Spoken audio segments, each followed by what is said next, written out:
My name is Angela Hogan. I'm from Nenagh and I've been a civil servant for the best part of 20 years or more working with the Department of Revenue. I have two children, Ronan and Grace. Ronan is 18 and Grace is 9. Ronan is passionate about farming, passionate about machinery. He's hoping to follow in his dad's footsteps.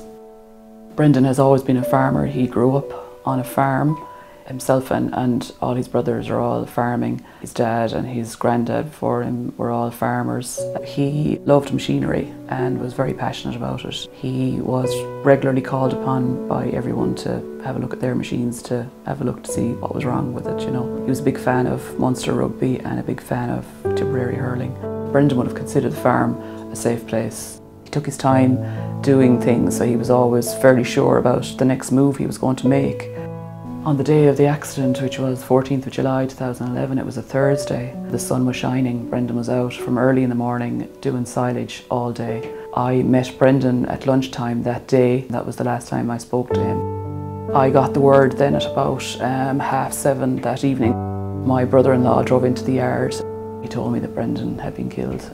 Brendan had just landed into the farmer's field. The first bale was ready to be baled, but Brendan had to get into the machine to release a switch because there was a build-up of dust on the switch. He climbed into the machine and unfortunately the machine came down on top of him and he was killed instantly.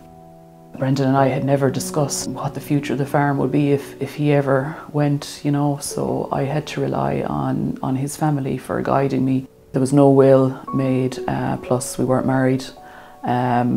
We just hadn't got around to it. It created a lot of legal complications then because of that, and it's taken almost 6 years to get it sorted, you know. It's very important to make a will. If you or your spouse knows nothing about farming, if they're not from a farming background, it's important to have a plan that you would know what the future of the farm, what's the best thing to do with the farm. Nobody looks for an accident to happen and nobody thinks it will happen to them. It is vital that farm safety is a priority over everything else. It's something that happens in a split second and suddenly your whole world is turned upside down.